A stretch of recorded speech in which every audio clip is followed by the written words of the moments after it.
Good afternoon, everyone. Looking at crop losses in the Maunder Minimum, which produced a 7x increase in pricing. Europe struggles to export wheat. They just can't grow it in Germany and France very well, too wet. Looking back through 4 grand solar minimums, pigs and sheep are the animals you want to keep. Hurricane Delta making landfall, eye wall jumps 90 miles in 40 minutes. In this day and age, it's so important to keep your body functioning at optimal performance. And collagen may be the closest thing we get to a real fountain of youth. After all, collagen is the most abundant protein in your body and essentially the glue that holds it all together. When you're middle-aged, you're only producing half of the collagen that you did in your youth. My focus is about digestive health because the change in our diets from foods being unavailable, moving to seasonal availability of foods, and the entire spectrum of availability of foods changing. There's so much more to talk about with the benefits of collagen. You can visit healthwithadapt2030.com to learn more. The link's in the description box below. I'm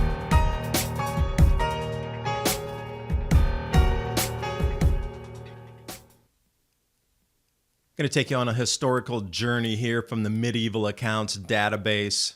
This is for England at the time. How much wheat yield per acre?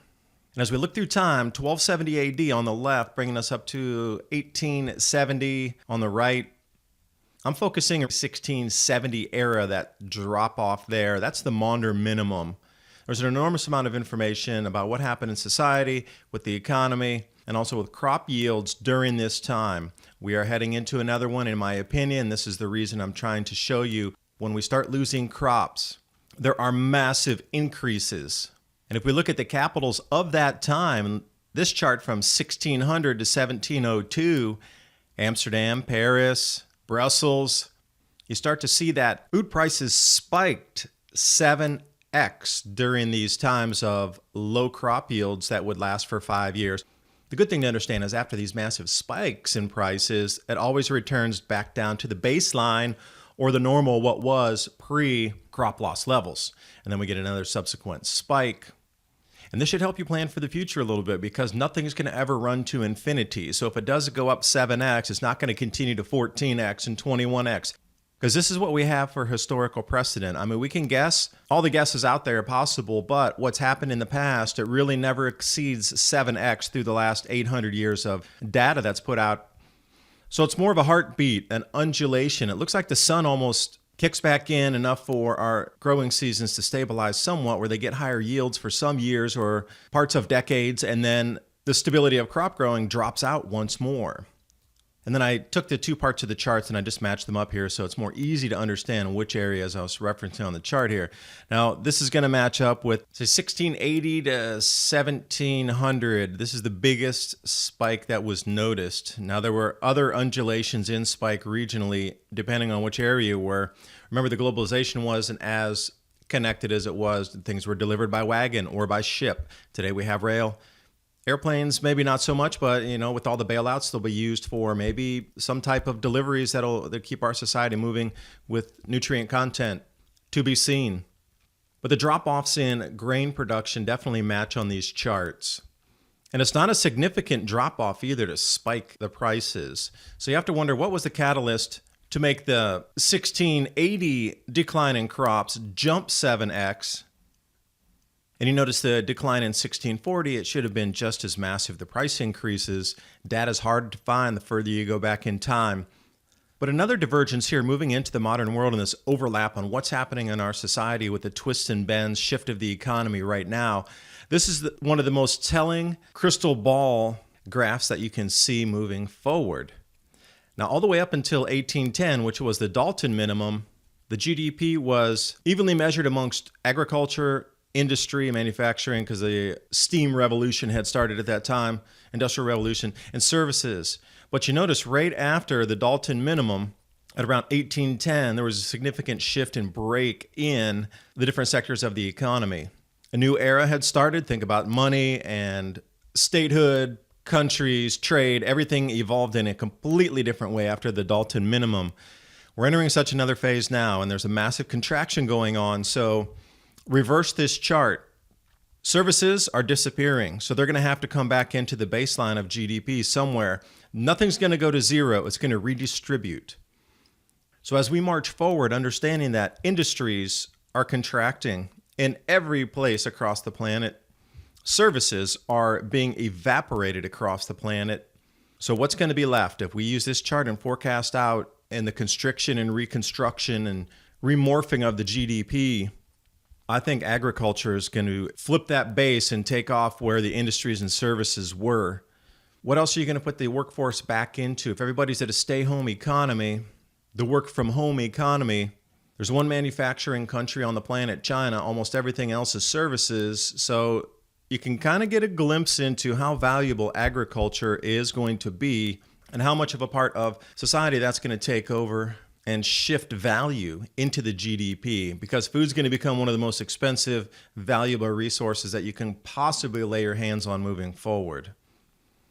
Now, with that said, if you're going to do any homesteading, another really interesting chart from the same report, which I've linked below about the medieval accounts database, cattle, pigs, and sheep. So the makeup in England of millions of these animals, and I'm sure it was the same across Europe. Cattle is a food-intensive animal. So when you see coming into some of these cooler periods, the amount of cattle dropped off noticeably, whereas sheep and goat stayed pretty much stable all the way until, say, 1780, when then it really took an uptick. But think about that. Through 4 grand solar minimums, it seems that the pigs and the sheep, these smaller animals that can eat weeds, they can help you clean vegetation, they can help clear fields, produce milk and meat, seem to be the thing that people went to for 500 years.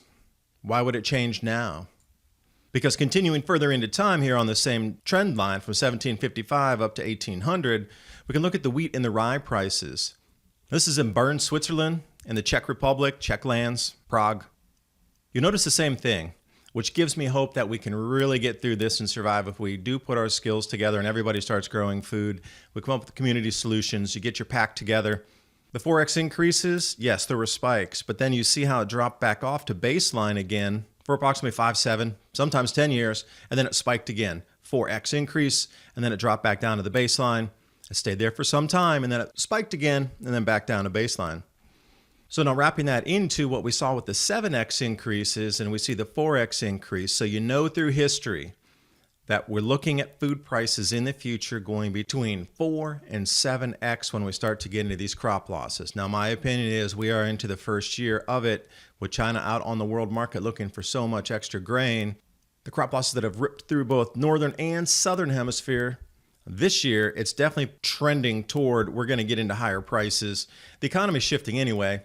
So all you have to really do is say, all right, well, is Europe struggling to grow crops and export crops this year? Yes, for the 3rd year in a row. Black line on the left is the export volume. Germany and France were struggling this year. It was just so wet. And over to the eastern part of Europe, really incredibly dry. So you get some Goldilocks zones there around the Ukraine, but if you go any further east, you're getting really dry. Any further west, you're getting into just soaked mud conditions. So that trend line does not portend well for European agriculture, and it seems that other continents are following.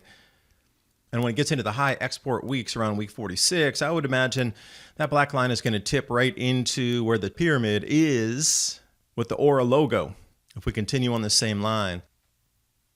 Now, a friend of mine, Suzanne, over in the UK said, hey, I heard that the US is at all-time record highs, bumper harvest, amazing harvest. How do you think prices are going to rise? So whatever they're hearing over in the UK, here's the numbers that we're getting from the USDA on the grain stocks. Corn, minus 10%, 2% down off the 5-year average. Soybeans, minus 42% year over year.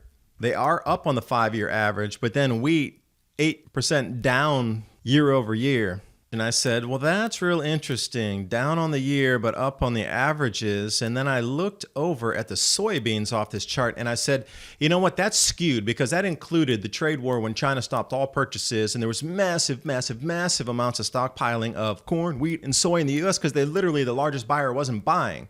So we get this spike. Look in the soybeans. That's counted in the 5-year average. So the trade war kind of skewed these numbers anyway. So if that hadn't happened, I am curious how these numbers would have worked out. I think that's where the high spike's coming in on soybean, 28.5% above the 5-year average. Remove that giant bar there and it'll bring you right back down. And China's going to be swooping up as much as they can, knowing that these crop losses are massive. Largest crop losses in China for at least 200 years. And this is a good chart, all the way back from March 1970, clear up to September 2020. And another thing, the USDA is counting the 10 million acres that the derecho wiped out a few months back as yield coming into the silos. So remember, up in Illinois, they had the derecho that whipped by with 100-mile-an-hour winds, wiped out 10 million acres of crops across the Midwest. But the USDA still thinks they're going to be able to get in, combine, and harvest that, even though it was been laying flat on the ground for 2 months through rainstorms, unexpected cold, and then somehow that's going to be booked in. See, this is the falseness with the USDA. These numbers are skewed anyway. They're definitely going to trend down. And you know, they did the revision here from last year's losses in August of this year, so it wouldn't skew the markets because we're coming into harvest season again. They're nothing more than market stabilizers. That's their purpose, not to give you the truth, but to stabilize markets. And here's another anomaly for you. I was watching Hurricane Delta make landfall now that it's finished and spun all the way up through Tennessee there. But notice the eye wall, dark black, and then watch how it jumps. In 30 minutes, the eye wall moved that much, making landfall. So knowing that food prices are going to spike anywhere from 4 to 7x as we get into decreased crop yields and more demand globally, how prepared are you for emergencies in food supply? 2-week or 4-week long-term food storage, My Patriot Supply, and Adapt 2030, helping you stay more grand solar minimum prepared. It's a great way to support the channel. The link's also in the description box along with tonight's graphs to show you in the past how food prices have risen and fallen in grand solar minimums. I appreciate you watching. Hope you got something out of the video, and I will see you next time.